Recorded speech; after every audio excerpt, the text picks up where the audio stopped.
Adventures of Tom Sawyer by Mark Twain.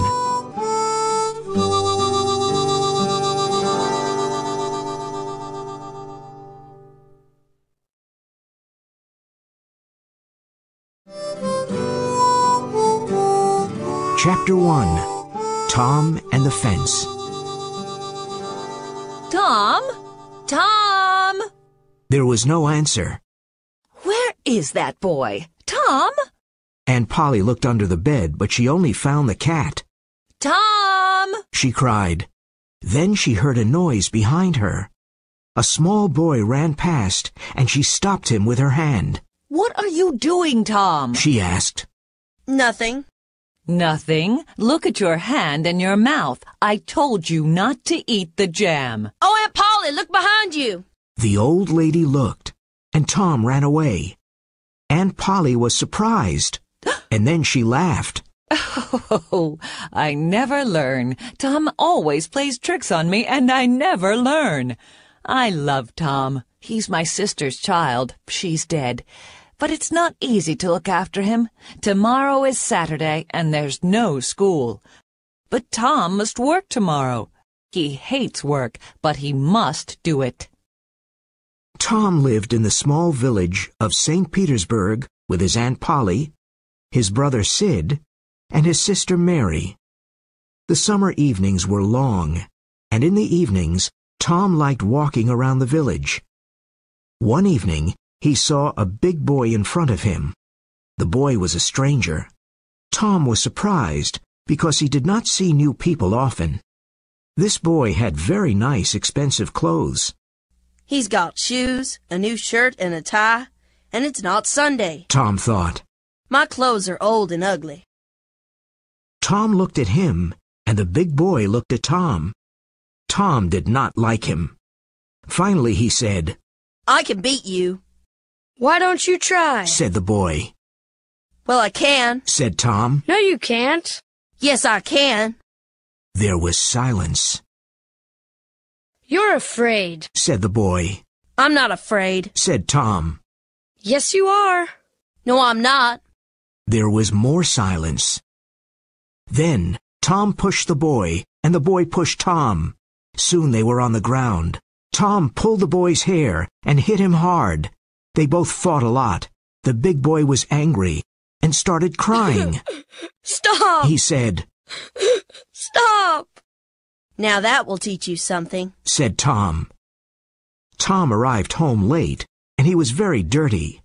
When Aunt Polly saw his dirty clothes, she thought, What can I do with this boy? Well, tomorrow is Saturday, and he must work. Saturday morning was beautiful and sunny. It was summer, and the world was happy. Tom sat in front of the fence and looked at it. It was 30 yards long and 9 feet high. He was very unhappy. It's Saturday, and I must paint this long fence. All my friends will laugh at me, he thought. He put his long brush in the white paint and started painting. He stopped and looked at his work. Then he continued painting. After a few minutes, he had a great idea. He continued painting the fence. He saw his friend Ben Rogers in the street. Ben had an apple in his hand. He came to look at the fence. You're working for your aunt, said Ben. Tom said nothing. He continued painting. I'm going swimming, but you can't come with me. You're working, said Ben. Do you call this work? asked Tom. Of course it's work. You're painting a fence, said Ben. Maybe it's work, but maybe it isn't. I like it, said Tom. I can swim every day, but I can't paint a fence every day. Ben watched Tom. He painted slowly and carefully. He often stopped and moved back from the fence. He looked at his work and smiled. Ben was suddenly interested in the fence and said, Let me paint a little, Tom. Tom thought for a moment. I'm sorry, Ben. Aunt Polly wants me to do it because I'm very good at painting. My brother Sid wanted to do it, but he's not good at painting. Oh, please, Tom. Please, can I paint? I'm good at painting, too. Here, you can have some of my apple. No, Ben, I can't. Then take all of my apple. Tom was happy, but he did not smile. He gave Ben the brush and sat down to eat the apple. Tom's other friends came by. At first they laughed at him, but soon they all wanted to paint the fence. Billy Fisher gave Tom a kite, and Johnny Miller brought him a dead rat. His other friends gave him an old knife, a cat with one eye, an old blue bottle, an old key, and other interesting things. His friends painted the fence, and Tom now had a lot of interesting things. He went back home. Aunt Polly, can I go to play now?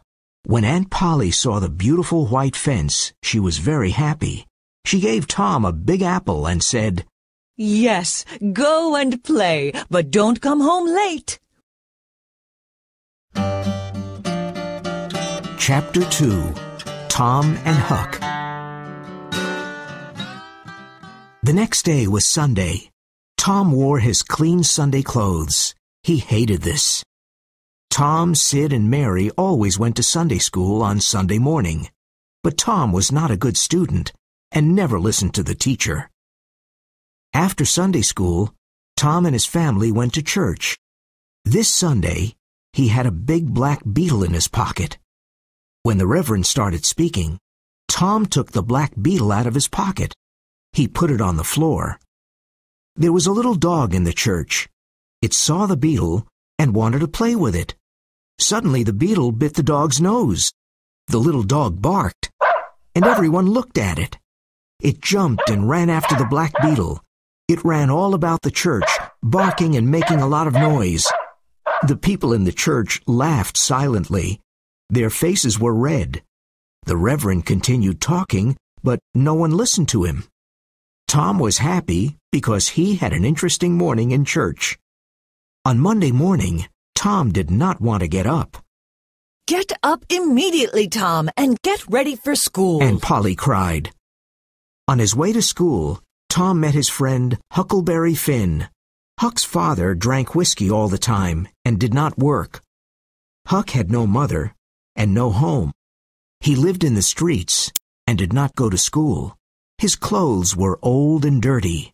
He went fishing and swimming when he wanted. Huck was happy.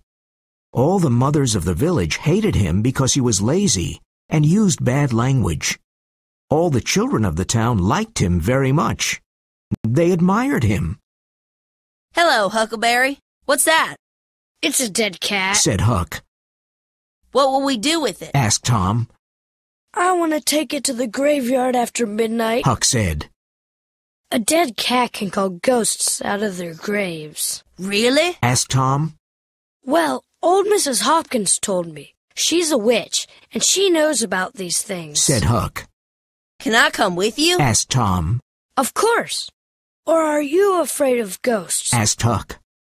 Afraid of ghosts? Of course not. Said Tom. Come and call me at my window at 11 o'clock tonight. Tom was late for school. The teacher was angry and said, Thomas Sawyer, why are you late again? Suddenly, Tom saw a new girl in the classroom. She had blue eyes and long blonde hair. She was very beautiful. Tom looked at her. He was in love. There was a free chair next to her, and Tom wanted to sit there. But how? Tom thought quickly and said, I stopped to talk to Huckleberry Finn. The teacher was very angry. You know you must never talk to that boy. The teacher took his stick and hit Tom. Now go and sit with the girls, said the teacher. The children laughed at Tom. He sat down next to the new girl. He looked at her. Then he drew a picture of a house. Let me see it, she whispered. Tom put the picture in front of her. It's nice. Draw a man, she said. Tom drew a man near the house. It was a terrible picture, but the girl liked it. You draw beautifully. I can't draw, said the girl. I can teach you after school, said Tom. Oh, thank you. What's your name? Tom asked. Becky Thatcher. I know your name. It's Tom Sawyer. That night, Tom and Sid were in bed at 9:30. Sid was soon asleep, But Tom was not. At 11 o'clock, he heard Huck meow. Meow. He dressed quickly and went out of the bedroom window. Let's go, Whispered Huck. He had his dead cat. Tom and Huck walked down the dark road. They walked for about half an hour. The graveyard was on a hill. There were a lot of trees and a lot of graves. Everything was dark and scary. The wind made strange noises, and dark clouds covered the moon. Are the ghosts making these noises? Thought Tom. He was afraid, but he said nothing. Now let's find the grave of Hoss Williams, Said Huck. They soon found the grave. Here it is. He died last week, Said Huck. Do you think Hoss Williams can hear us? Asked Tom. Well, I think his ghosts can hear us, Said Huck. Then let's call him Mr. Williams. Said Tom. All right, Said Huck. but everybody called him Hoss. Shh. What is it, Tom? Asked Huck. Do you hear the noise? Look over there, Huck. Oh, no. Said Tom.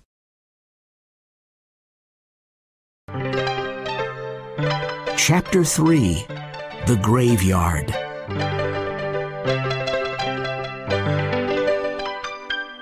Ghosts! Said Huck. I can see ghosts. They're coming here. I'm really scared. Can ghosts see us? Asked Tom. Ghosts can see everything. Answered Huck. Oh, why did I come here? Don't be afraid. We must be very quiet. Said Tom. The three ghosts moved quietly in the graveyard. They came close to Tom and Huck. Tom! Whispered Huck. They're not ghosts. They're humans. One of them is Muff Potter. You're right. And there's Engine Joe and Dr. Robinson. But why are they here? Said Tom. They're grave robbers. They want to rob a grave. The doctor wants a dead body. Said Huck. But why? Asked Tom. He cuts bodies and studies them. My father told me about Dr. Robinson. Said Huck. The three men were at Hoss Williams' grave. Injun Joe and Muff Potter started digging. Soon the grave was open. They found the dead body and pulled it out of the ground. Well, Doctor, do you want us to take the body to your house? Said Muff. You must give us $5. What? Said Dr. Robinson angrily. I paid you this morning. I'm not giving you more money. I want more money, Doctor. Said Injun Joe. 5 years ago, I came to your father's house. I asked you for something to eat. You gave me nothing. I still remember that. Now you must give me more money. Injun Joe took the doctor's arm, and the doctor hit him. Injun Joe fell to the ground. Don't hit my friend! Cried Muff Potter. Muff and Dr. Robinson started fighting. Everything happened very quickly. Dr. Robinson hit Muff Potter on the head. Muff fell to the ground. Injun Joe took Muff's knife. He saw Muff on the ground, and he killed Dr. Robinson with the knife. The doctor fell on top of Muff and covered him with blood. Injun Joe looked at the two men on the ground. First he robbed the dead doctor. Then he put the bloody knife into Muff's right hand. A few minutes passed, and Muff moved a little and opened his eyes. He pushed the doctor's body away. He looked at the knife in his hand. What happened, Joe? He asked slowly. Injun Joe said, Something very bad, Muff. Why did you kill him? I didn't kill him, said Muff. He was very confused. I drank too much whiskey last night. I don't remember anything. Tell me, Joe, what happened? You fought with the doctor. He hit you on the head and you fell to the ground. Then you got up, took your knife, and killed him, said Injun Joe. I don't understand, Joe. I never fight with a knife. I didn't want to kill Dr. Robinson. He was young and he had a future. Oh, this is terrible. It was the whiskey, cried Muff. Joe, don't tell anyone, please. I won't tell anyone, Muff. But now you must leave this graveyard. Quickly. Go, said Injun Joe. Thank you, Joe, said Muff. You're a friend. Muff Potter ran away, and Injun Joe watched him. Then he carefully put Muff's knife near the doctor's body and left the graveyard. Tom and Huck were terrified. It was a terrible scene. They silently moved away from the trees. Then they ran out of the graveyard and back to the village. They arrived at an old house and decided to hide there. "What are we going to do?" asked Tom. "We saw everything.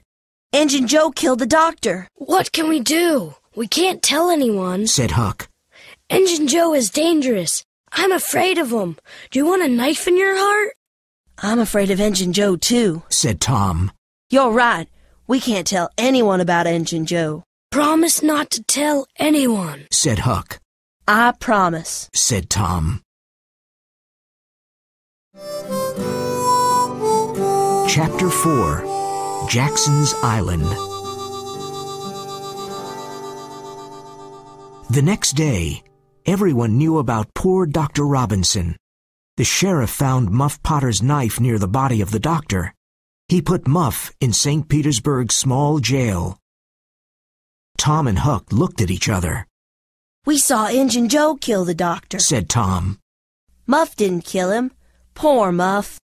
I know, said Huck. But we mustn't say anything. Remember, Injun Joe is dangerous. Very dangerous. I'm sorry for Muff Potter, too. The two boys were afraid. "We must keep this a secret," said Tom sadly. Tom could not forget. At night, he had bad dreams about Injun Joe and Muff Potter. He kept the terrible secret, but he was very unhappy. Aunt Polly was worried about him. She gave him a lot of different medicines, but Tom did not feel better. He was unhappy at school, too. Becky Thatcher didn't talk to him anymore. "No one loves me," thought Tom. "What a horrible life." It was now summer, and there was no more school. Tom and his friend Joe Harper went to sit by the Mississippi River. They fished, talked, and looked at the boats. One day, Tom said, "Let's go do something exciting." Okay, said Joe. but where can we go, and what can we do? "Let's run away. We can go and live on Jackson's Island. We can be pirates. A pirate's life is exciting," said Tom. Jackson's Island was a small island in the Mississippi River. It was about 3 miles south of St. Petersburg. No one lived on the island. "Huckleberry Finn can come with us, too," said Tom. "Remember, Joe, don't tell your mother, father, or anyone about our adventure. Go home and bring some food. We'll meet here at midnight." Tom and Joe were excited. At midnight, the 3 boys met on the river. Tom brought some meat to eat. Joe brought some bread, and Huck brought a frying pan. They found a small raft, and they went down the river to Jackson's Island. When they arrived on the island, they made a fire and cooked some meat. This is fun, said Joe. "We're free, and we can do everything we want," said Tom. What do pirates do? Asked Huck. "They go on ships and take the money. Then they go to an island and hide it in a secret place," said Tom. The 3 boys were happy and slept under the stars. The next morning, they went swimming in the river. Then they went fishing. They cooked the fish on the fire and ate it. It was delicious. After breakfast, they walked around the island and went swimming again. In the afternoon, they sat around the fire and ate some meat. Suddenly, Tom said, "Can you hear a strange noise? Listen." What is it? asked Joe. Let's go and see, said Huck. They ran to the river. They saw a steamboat and a lot of small boats near it, Every boat from St. Petersburg is out on the river, said Joe. What's happening? They're looking for a dead body, said Huck. The same thing happened last summer when Bill Turner fell into the river and drowned. Who are they looking for this time? asked Joe. Tom thought for a moment and said, "I know. It's us. They think we drowned." The 3 boys felt like heroes and laughed. "The people of St. Petersburg are looking for us. They're talking about us. We're famous, said Tom happily. This was an exciting adventure for Tom, Huck, and Joe. They felt like real pirates on Jackson's Island. The boats and the steamboat went away. The boys went fishing again and had fish for dinner. Then they slept under the stars. But Tom could not sleep. The next morning, he wasn't there. Where's Tom? Asked Joe. I don't know, Said Huck. After a few minutes, Huck said, Look, Tom's swimming in the river. He's coming to the island. Tom told him his story. Last night I couldn't sleep. I thought about Aunt Polly. So I went home, but no one saw me. I saw Aunt Polly and your mother, Joe. Poor Aunt Polly cried a lot. And your mother was very sad, too. Everyone thinks we're dead. I heard some interesting things. What did you hear? Asked Huck. Well, there will be a funeral for us on Sunday at the church, Said Tom. Huck and Joe looked at him with big eyes. And now I have a great idea. Listen. Tom told Huck and Joe his great idea. They liked it and laughed. Sunday was the day of the funeral. There were no happy faces in St. Petersburg. Everyone in the village was in the small church. Aunt Polly, Sid, Mary, and Joe Harper's family were all dressed in black. The Reverend said many kind words about the three boys. The boys' families cried and cried. Becky Thatcher cried. Everyone cried a lot. Suddenly there was a noise at the church door. The Reverend looked up and stopped speaking. Everyone in the church turned around and looked. Their mouths opened. The three dead boys slowly walked into the church. Tom was first, then Joe, and then Huck. There was great silence for a moment. Then Aunt Polly, Mary, and Joe's mother ran to the boys. They kissed Tom and Joe. Aunt Polly cried, and then she laughed. Poor Huck did not know what to do. No one kissed him. He started moving away, but Tom stopped him. Aunt Polly, it's not right. Somebody must be happy to see Huck, Said Tom. Oh, you're right, Tom, Cried Aunt Polly, and she kissed Huck.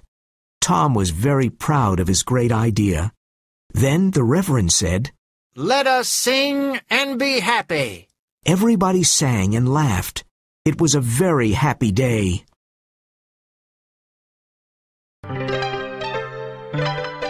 Chapter 5. The Trial.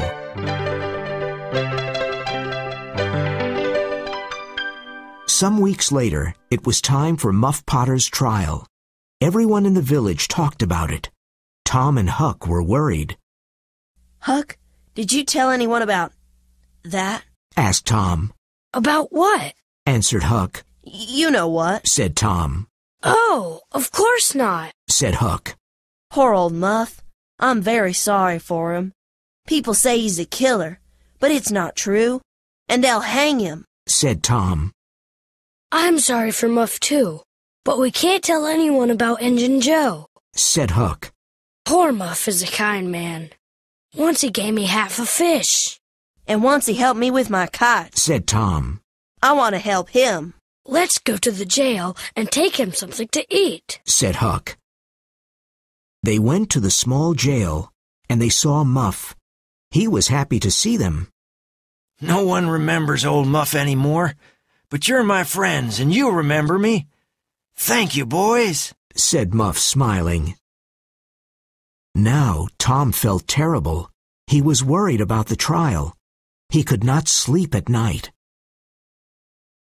Everyone in the village went to Muff Potter's trial. Muff looked old, tired, and unhappy. Injun Joe was at the trial, too. During the trial, there were many questions and answers. All the answers were against old Muff. Then the lawyer said, Call Thomas Sawyer. Everyone was surprised and looked at Tom. Why did the lawyer call Tom Sawyer? Thomas Sawyer, where were you on June 17th at midnight? Tom looked quickly at Injun Joe. He waited a few moments and then said, I was in the graveyard. Were you near Hoss Williams' grave? Asked the lawyer. Yes, sir. Said Tom. Why were you there? asked the lawyer. I went there to see ghosts with a dead cat. Everyone laughed.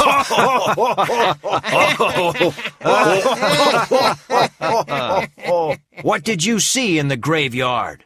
Tell us what happened, said the lawyer. Tom told his story, and the people of St. Petersburg listened to him.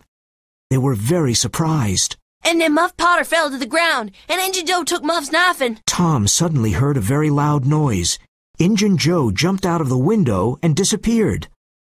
Tom became the hero of St. Petersburg. He saved Muff Potter's life. Tom's days were happy, but his nights were not. At night, he had terrible dreams about Injun Joe. The days passed, and no one could find Injun Joe.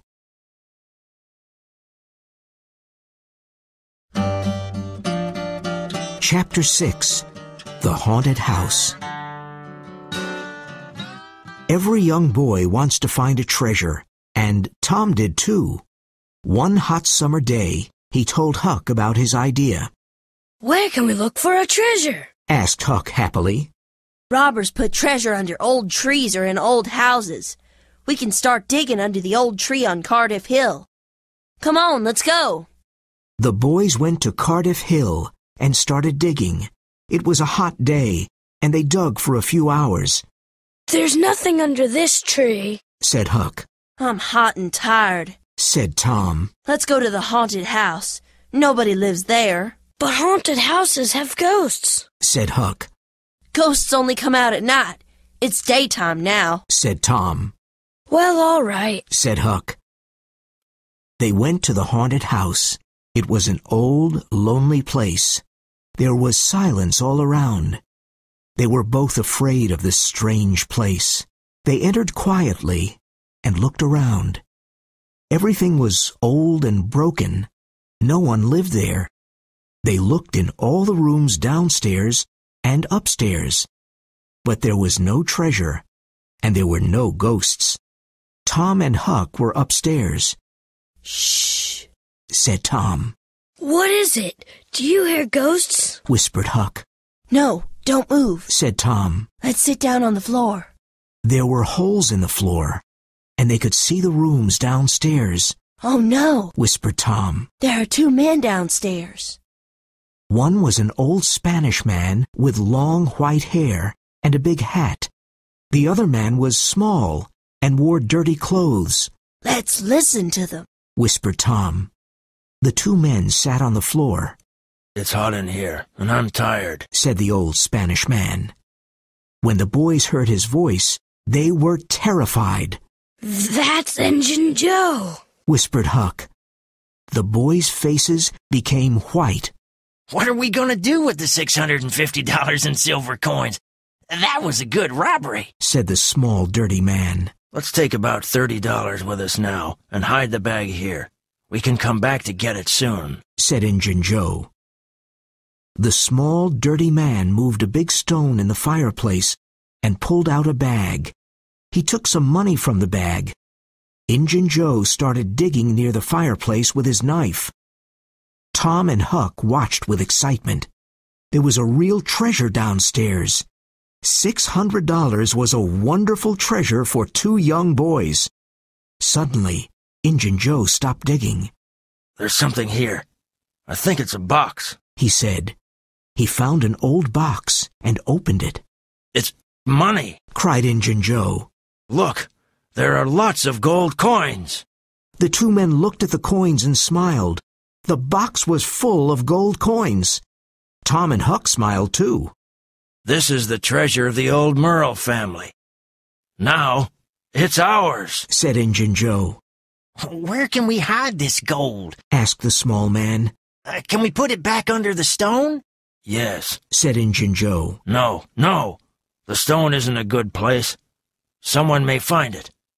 Let's put it under the cross tonight. When it was dark outside, the two men took the silver and gold away. Tom and Huck did not follow them because they were afraid of Injun Joe. But they wanted to find the cross and the treasure. Where was the cross?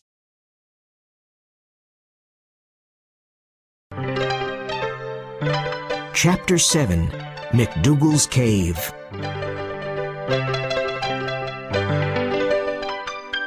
It was Becky Thatcher's birthday on Saturday, and all of Becky's friends were happy and excited. I'm having a big picnic near the river, said Becky to Tom. After the picnic, we can visit McDougal's cave. It'll be great fun, said Tom. He liked Becky a lot. On Saturday morning, a big boat took Becky, Tom, and their friends down the river. There were no mothers and fathers, but a few boys and girls were 18 years old. There were a lot of good things to eat, and everyone ate, played, and had fun. After the picnic, the children went to visit McDougal's cave. Everybody had candles because it was dark inside the cave. Some children were afraid, but they all went in. Caves are exciting and mysterious. McDougal's cave was very, very big. It had hundreds of tunnels, rooms, and secret passages. No one knew all of them. The children played and ran in the tunnels and in the rooms, but they always played near the entrance. They did not want to get lost. Tom and Becky wanted to find a new tunnel. They walked, and soon they were alone. Where were the other children? They were lost. In the evening, the other children returned to the boat. They laughed and talked, but they were very tired. They did not see that Tom and Becky were not there. The boat took them back to St. Petersburg. Huck saw the boat, but he did not know about the picnic. The mothers of St. Petersburg did not like him. They never invited him to birthday picnics. But tonight, Huck was not interested in birthday picnics. He was interested in Injun Joe's treasure. He hid behind a tree and watched an old house. Injun Joe's in that old house, he thought. I'll stay here and wait. When he comes out, I'll follow him and I'll find the treasure. It was late and very dark. Soon, two men came out. It was Injun Joe and his friend. Huck followed them quietly.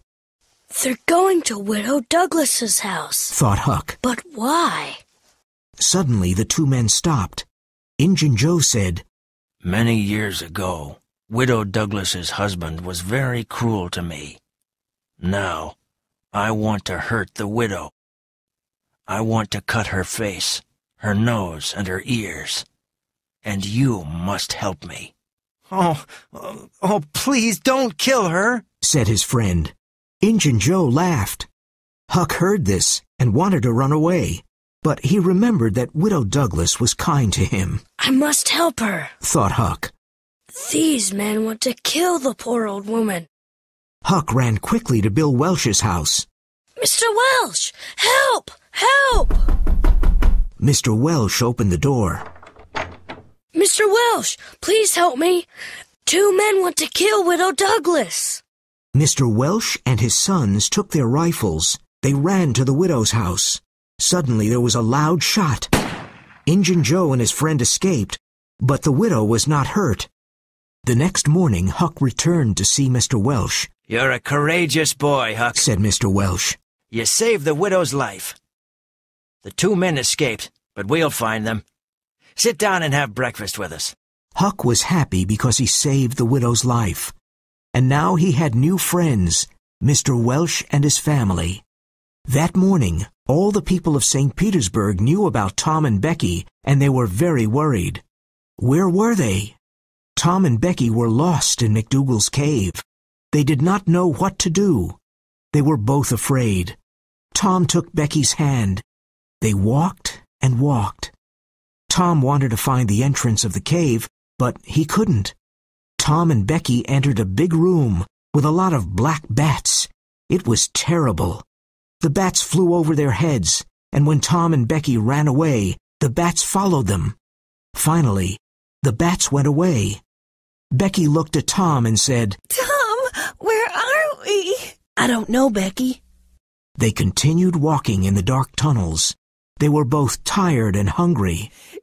Becky started crying. No one will ever find us, Tom. There are too many tunnels and rooms. Oh, we're going to die here. We'll get out of this cave, Becky. You'll see, said Tom. They ate their last piece of cake. Soon their last candle went out.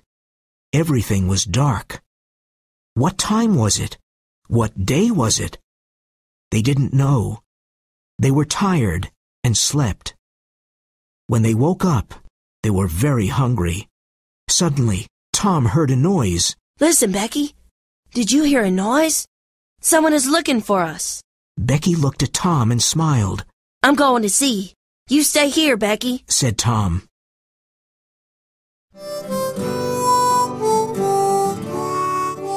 Chapter 8.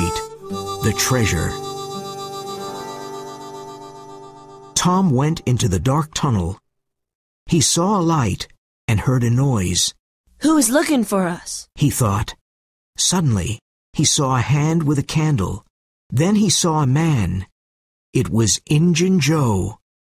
Tom was terribly scared, but it was dark, and Injun Joe did not see Tom. Injun Joe went away quickly. Tom returned to Becky, but he did not tell her about Injun Joe. She was very weak. It was Tuesday, and in St. Petersburg everyone was worried. Where were Tom and Becky?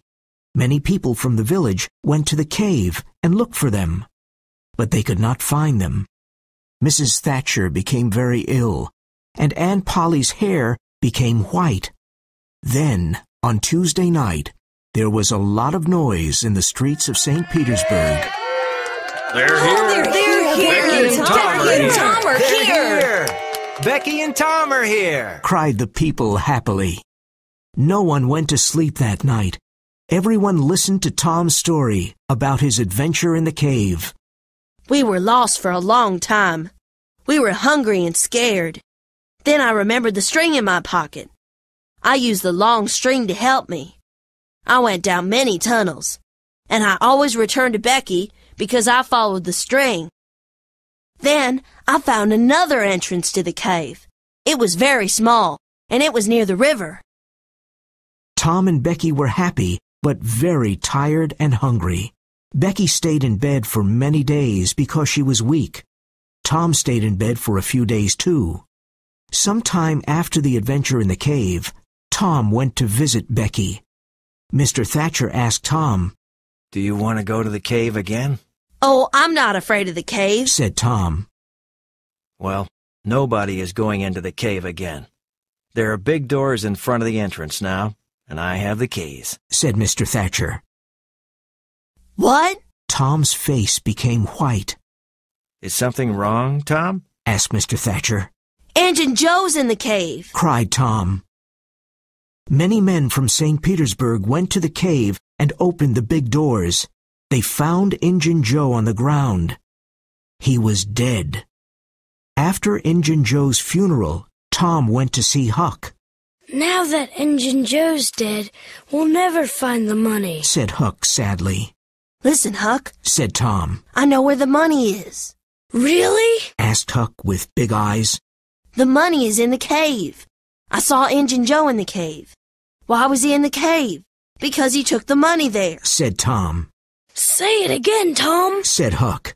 The money's in the cave, and we can take it. But we'll get lost in the cave, said Huck. No, we won't. I've got candles and a long string. Let's go and get a boat, said Tom. They took a small boat and went down the Mississippi River to McDougal's cave. Look, Huck, here's the other entrance, said Tom. It's very small, said Huck. Tom and Huck went into the cave.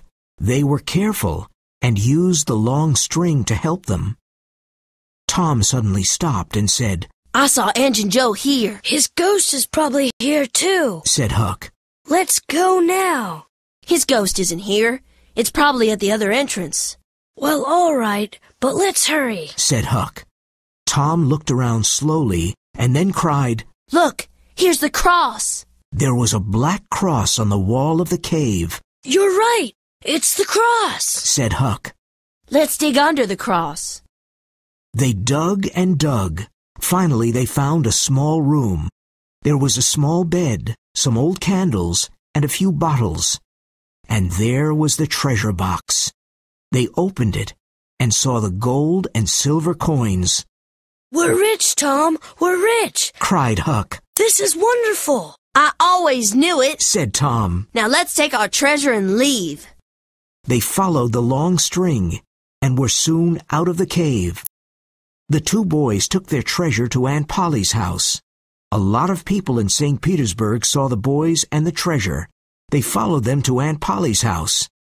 Aunt Polly was surprised to see the boys and all the people. Tom, what's in that old box? She asked. Tom opened the treasure box. Everyone was amazed. They looked at all the silver and gold coins. There was $12,000. Tom told his long story about Injun Joe and the treasure. It was a great story, and the people listened with their eyes wide open. Now Tom and Huck were rich and famous in St. Petersburg.